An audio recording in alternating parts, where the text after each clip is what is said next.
નમસ્કાર મિત્રો સ્વાગત છે તમારું અમારી યુટ્યુબ ચેનલમાં। આપની સાથે હું છું પિનલગીરી ગોસ્વામી। સૌથી મોટા સમાચારની વાત કરીશું વરસાદની આગાહીની। 17 જૂનથી ગુજરાતમાં ચોમાસાનું વિધિવત આગમન થઈ ગયું છે। ગઈકાલે ડાંગના આહવામાં 7.17 ઇંચ વરસાદ નોંધાઈ ગયો છે। તેના લીધે થઈને પ્રકૃતિ સોળે કળાએ ખીલી ઉઠી છે તો શિવઘાટ ધોધ પણ વહેતો થતા આહલાદક દ્રશ્યો સર્જાયા છે। મિત્રો, અન્ય મહત્વના સમાચારની વાત કરીએ તો અમદાવાદની મધરાતે અમદાવાદને મેઘરાજાએ ગમરોડ્યો। 10 વાગ્યા સુધીમાં 12 જિલ્લામાં રેડ એલર્ટ આપવામાં આવ્યું હતું। ડાંગમાં શિવઘાટ ધોધ પણ વહેતો થયો છે। માછીમારોને આગામી 5 દિવસ દરિયો ન ખેડવા માટે પણ સૂચના આપવામાં આવી છે। મિત્રો, અન્ય મહત્વના સમાચારની વાત કરીએ તો ઇન્ડિગોની ફ્લાઇટમાં ટેકનિકલ ખામી સર્જાઈ હતી। છત્તીસગઢના પૂર્વ સીએમ હતા સવાર ઇન્ડિગો એરલાઇન્સમાં, કોઈ પ્રતિક્રિયા નહીં।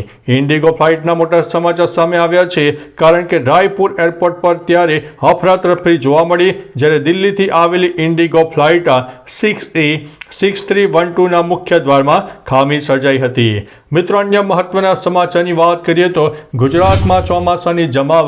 ગુજરાતમાં આજે પણ સતત ત્રીજા દિવસે મેઘરાજાએ ધબધબાટી બોલાવી છે। ગુજરાતના કુલ 112 તાલુકામાં વરસાદ પડ્યો છે। ભારે વરસાદના લઈને ઘણા બધા તાલુકાઓ હાલ જળબંબાકારની પરિસ્થિતિમાં છે। સાથે જ ગત રોજ પડેલા વરસાદને કારણે પણ ઘણા બધા તાલુકાઓમાં પાણી હજુ ઉતર્યા છે। અમદાવાદમાં મોડી રાત્રે વીજળીના ચમકારા અને વાદળોના કડાકા ભડાકા સાથે જોરદાર વરસાદ તૂટી પડ્યો। ભારે વરસાદના પગલે શહેરના નીચાણવાળા વિસ્તારોમાં પાણી ભરાઈ ગયા। વાદળોના ભારે ગડગડાટ સાથે ત્રાટકેલા વરસાદે સૌ કોઈને મધરાતની નિંદરમાંથી ઉઠાડી દીધા હતા।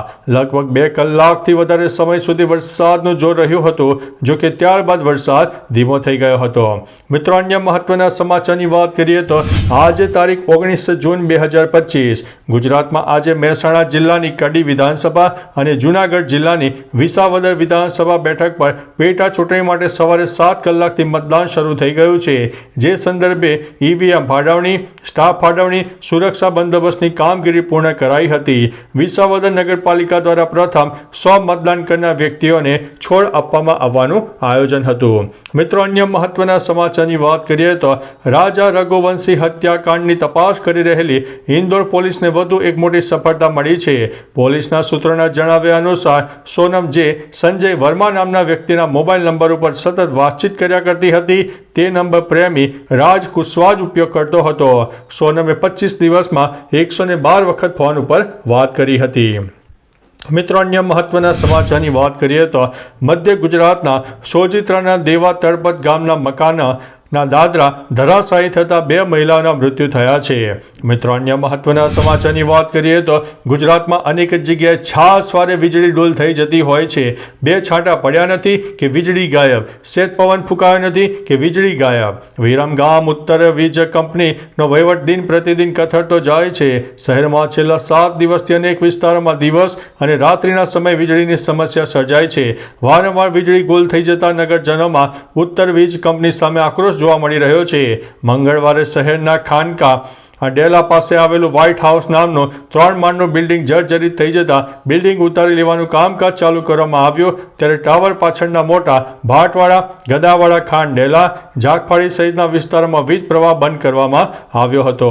મિત્રો, અન્ય મહત્વના સમાચારની વાત કરીએ તો ધોળકામાં સપ્તાહ પહેલા બનાવેલો મેનાબેન ટાવરથી ગધેમાર સુધીનો ડામરનો રોડ સામાન્ય વરસાદમાં ધોવાતા કામગીરીમાં ગેરરીતિની રાવ ઉઠી છે। ભક્તિ કોર્પોરેશન એજન્સીએ 35 લાખમાં બનાવેલો ડામર રોડમાં ખાડા પડતા ઠીંગડા મારવાની નોબત આવી છે। મિત્રો, અન્ય મહત્વના સમાચારની વાત કરીએ તો ફાસ્ટેગને લઈને એક રાહતના સમાચાર છે। સરકાર 15 ઓગસ્ટથી 3000 રૂપિયામાં ખાનગી વાહનો માટે ફાસ્ટેગ આધારિત વાર્ષિક પાસ રજૂ કરશે। હાઈવેની મુસાફરીને વધુ સરળ બનાવવાના ભાગરૂપે આ નિર્ણય લેવામાં આવ્યો છે, તેમ કેન્દ્રીય પ્રધાનમંત્રી નીતિન ગડકરીએ જણાવ્યું છે।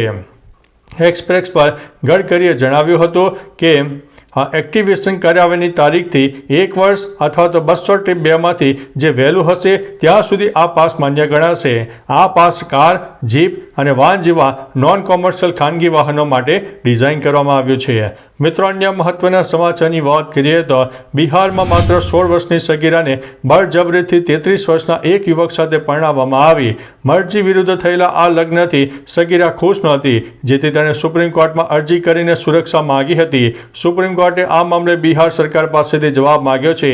સાથે જ રાજ્યના ડીજીપી તેમજ દિલ્હીના પોલીસ કમિશનરને આ સગીરા અને તેના મિત્રની સુરક્ષા કરવા આદેશ આપ્યો છે.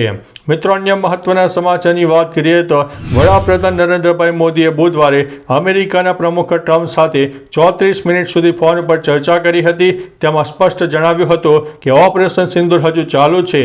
ભારત પાકિસ્તાનને બોમ્બ અને બુલેટથી જવાબ આપશે જ. આ સાથે તેઓએ પ્રમુખ ડોનાલ્ડ ટ્રમ્પને સ્પષ્ટ શબ્દોમાં જણાવ્યું હતું કે ભારતે કદી મધ્યસ્થી સ્વીકારી નથી અને ભવિષ્યમાં પણ કોઈની મધ્યસ્થી સ્વીકારશે નહીં. મિત્રો, અન્ય મહત્વના સમાચારની વાત કરીએ તો અમેરિકાના પ્રમુખ ડોનાલ્ડ ટ્રમ્પે ઈરાન પર હુમલો કરવાની યોજનાને મંજૂરી આપી દીધી છે. તેમણે અંતિમ આદેશની રાહ જોવા કહ્યું છે. ટ્રમ્પે તેમના વરિષ્ઠ સાથીદારો સાથે એક મહત્વપૂર્ણ બેઠક યોજી હતી. આ દરમિયાન તેમણે હુમલા કરવાની મંજૂરી પણ આપી હતી. ટ્રમ્પે સ્પષ્ટ કહ્યું હતું કે અંતિમ આદેશ પછી હુમલો કરવામાં આવશે અને આ દરમિયાન તેમણે ઈરાન તેના પરમાણુ કાર્યક્રમને છોડી દેવા માટે સંમત થાય છે કે નહીં તે હવે જોવા કહ્યું હતું. તો ચાલો મિત્રો, ફરીથી દેશ અને દુનિયાના સુપરફાસ્ટ સમાચાર લઈને મળતા રહીશો. ત્યાં સુધી અમને રજા આપશો. નમસ્તે.